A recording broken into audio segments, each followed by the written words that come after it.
current high inflation is a global phenomenon.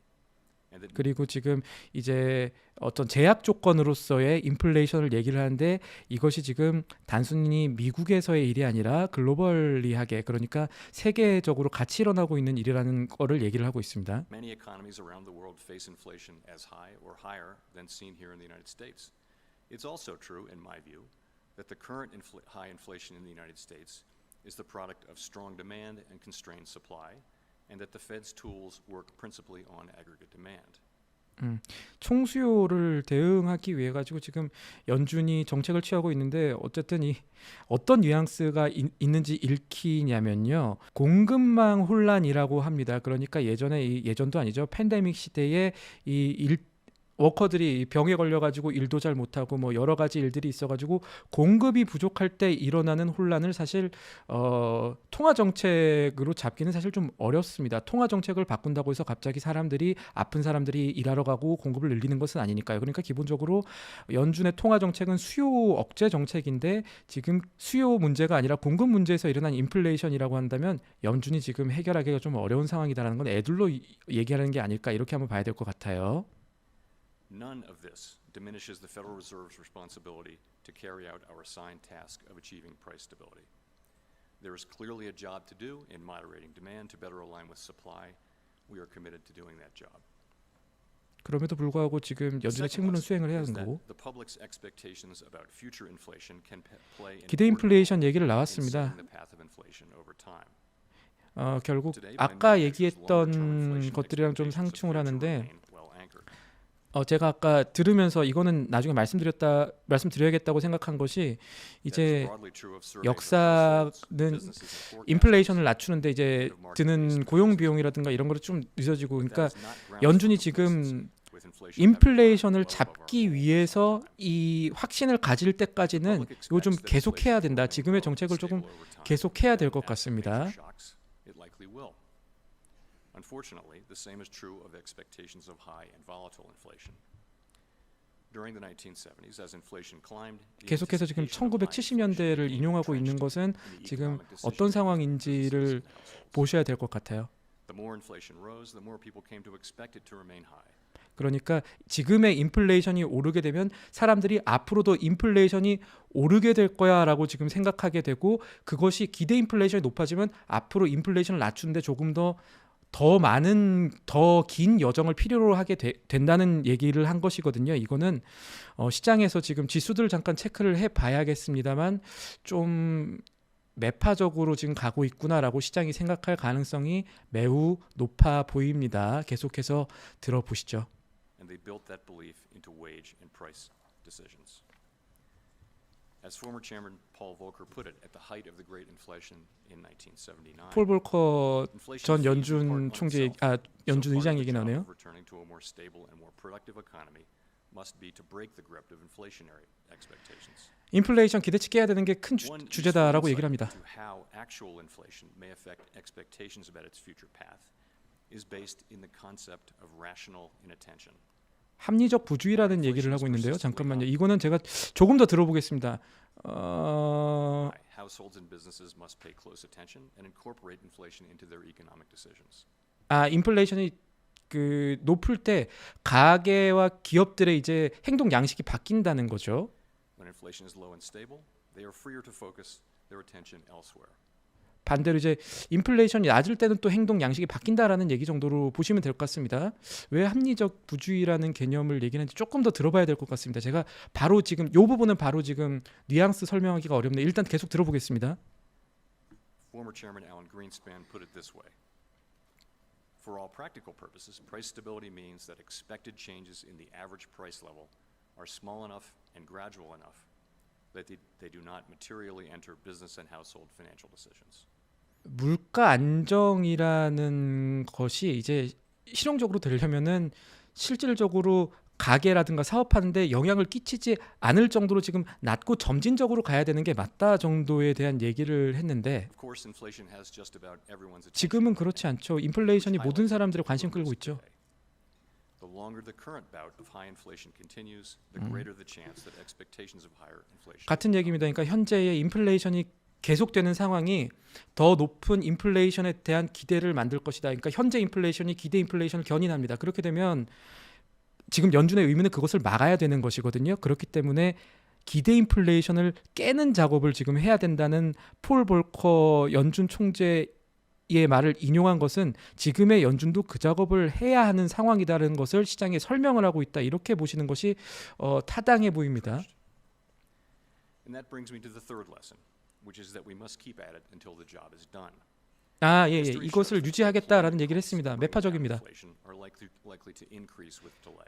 큰 틀에서 오늘 주제는 여기서 다 나왔다고 보시면 될 것 같습니다. 왜냐하면 잭슨 홀 미팅은 큰 통화 정책의 방향을 얘기하는 곳이지 다음 회의에서 75bp가 적당하다, 50bp가 적당하다 얘기는 하는 자리는 아니거든요. 다만 지난해 같은 경우에는 예외적으로 인플레이션이 계속해서 일시적일 것이다에 대한 설명을 하는데 주력을 했었고 이번 같은 경우는 반대입니다. 인플레이션이 기대 인플레이션을 견인할 만큼 높아지고 이것은 꼭 전에 월스트리트 저널에서도 얘기 나온 바가 있었는데 인플레이션 고착화를 지금 우려를 하고 있고 그래서 연준의 해법은 이걸 우리가 깨겠다는 것을 시장에 알려주자 다시 한번 강조를 하자에 방점이 맞춘 것으로 보여요. 사실 이게 오늘의 핵심이지 않을까 싶습니다. 그럼에도 불구하고 전체 시간상 조금 더 들어봐야는 할 것 같습니다. As high inflation becomes more entrenched in wage and price setting. The successful Volcker disinflation of the early 1980s followed multiple failed attempts to lower inflation over the previous 15 years. 사실 이거 재밌는데 지난해 연준의 그 파월 의장의 잭슨 홀 미팅 연설 이후 몇 달 동안 있었던 논쟁이 있습니다. 연준이 인플레이션을 트랜지토리 그러니까 일시적으로 보는 것이 맞느냐라는 얘기들을 계속 했었었는데 사실 그 당시를 지금 되돌아보면 연준의 움직임은 판단 미스에 가깝습니다. 그러니까 적어도 인플레 곡선 뒤에 연준이 있다라는 얘기를 들을 만큼 비판을 좀 받았는데 방금 어떤 얘기를 했냐면 조금 더 들어보겠습니다. A lengthy period of very restrictive 예, 같은 내용이네. 그러니까 1980년대 이제 인플레이션 잡기가 연준의 통화 정책이 성공하기 전에는 여러 차례 실패를 했다라는 얘기들을 한 겁니다. 그러니까 약간 이거 변명의 뉘앙스가 있는 것 같은데 조금 더 들어보겠습니다. policy was ultimately needed to stem high inflation and to start the process of getting inflation down to the low and stable levels that were the norm until the spring of last year. Our aim is to avoid 큰 틀에서 지금 기조가 변하는 것은 아닌 것 같아서 So, these lessons are guiding us as we use our tools to bring inflation down. We are taking forceful and rapid steps to moderate demand so that it comes into better alignment with supply and to keep inflation expectations anchored. 이것은 지금까지 이제 연준이 어떤 말들을 계속해서 했었었냐면요. 우리는 앞으로 오는 데이터들을 판단하면서 이 인플레이션 잡는 게 큰 목적이고 이것을 잡기 위해서 최선을 다하는데 그걸 단순하게 이 무조건 50bp 이런 거 정해놓지 않고 이런 것들을 이제 하겠다 뭐 이런 이야기들을 지금 하고 있거든요. 이게 연장선상이거든요. 알고 있는 얘기들에 대한 재확인 정도라고 보셔야 될 것 같아요. Until we're confident the job is done. Thank you. 연설이 이제 오늘은 생각보다 좀 빨리 마무리가 되었네요. 그러니까 잠깐 이 정리를 해 보겠습니다. 오늘은 2021년과 비교하면은 연설의 내용이 조금 짧고 간명했습니다. 자, 이게 가장 큰 것은 큰 틀에서 시장에서 매파적으로 좀 읽을 수는 있을 것 같아요. 기대 인플레이션 낮추기 위해서 기대 인플레이션이라는 것은 쉽게 말하면 앞으로 인플레이션이 얼마나 더 높아질 것인가라는 그러니까 쉽게 말하면 실제 정책의 노이즈를 제공할 수 있는 부분들을 어떻게 좀 깨고 낮춰가느냐에 대한 문제인데 연준은 이걸 어떻게 대응하기로 했냐면 매파적인 기조를 조금 더 시장에 전달하는 것으로 가름하기로 한 것으로 보입니다. 여기서도 지금 모든 거를 뭐 정책 방향을 얘기한 건 아니고 정책 기조를 얘기했다고 보시면 되는데 기대 인플레이션을 깨기 위해서 기존의 시장이 생각했던 것보다 필요하다면 조금 더 긴 긴축 정책을 이어갈 수도 있다라는 뉘앙스를 준 것으로 보이고요. 이 현재 이 세계적인 현상인 높은 인플레이션을 잡기 위해서, 그리고 사실은 뭐 이런 얘기들도 아까 잠깐 들었었는데 미국뿐만 아니라 아까 잠깐 설명드렸던 것처럼 세계적으로 이 인플레이션 문제가 있기 때문에 미국만의 잘못은 아니다라는 거고, 그리고 이 그동안에 나왔던 문제는 재앙 요인은 공급망 혼란에서 발생했던 문제들이었고, 이거를 잡기 위해서 수요 조절을 조금 더 강하게 해야 될 수 있다. 그래서 대중의 기대들이 낮아져야 된다. 대중의 기대를, 그러니까 기대 인플레이션을 낮추기 위해서는 시장의 소통에 대한 얘기들을 지금 또 오늘 있었었는데, 어쨌든 장기 인플레이션 기대치는 현재까지 뭐 변동을 하거나, 뭐 2020년 같은 경우에는 이제 평균 물가 목표제라고 해서 그동안의 연준 기조를 바꾸는, 쉽게 말하면은 PC 2% 오른다고 해서 바로 대응하지 않는 그런 기조들이 있었는데, 2021년, 2022년 잭슨홀 미팅 모두 그 정도의 큰 변화가 있지는 않았습니다. 다만 기조 자체는 작년과는 크게 달라졌죠. 시장에서 매파적으로 읽을 만한 이야기들이 오늘 등장을 했습니다. 그래서 기대 인플레이션을 낮추는데 최선을 다하고 그것을 달성하기 위해서 연준이 지금의 긴축 정책을 계속해 나가겠구나라는 신호를 시장에 준 것으로 볼 수가 있고요. 이 이후에 시장이 어떻게 해석하는지는 조금 갈림이 있을 수 있습니다. 항상 이제 FOMC라든지 이 연준의 큰 발언이 있고 난 다음에는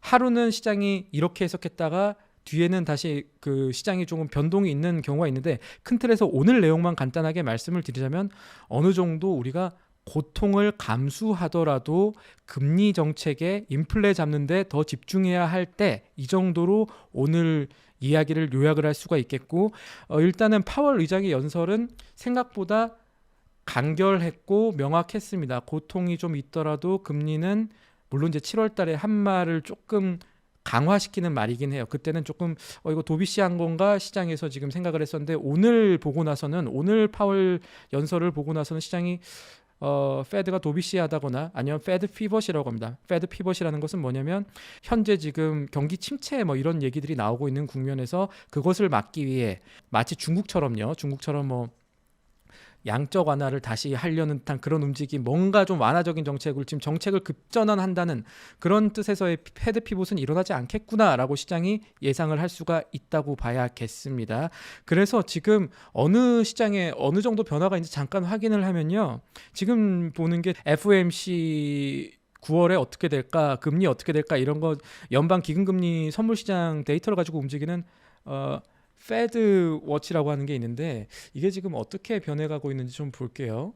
9월에 50bp 인상을 할 것이다라고 하는 확률 43.5%였고요. 이 75bp 인상할 것이라고 보는 확률이 지금 56.5%로 늘어났습니다.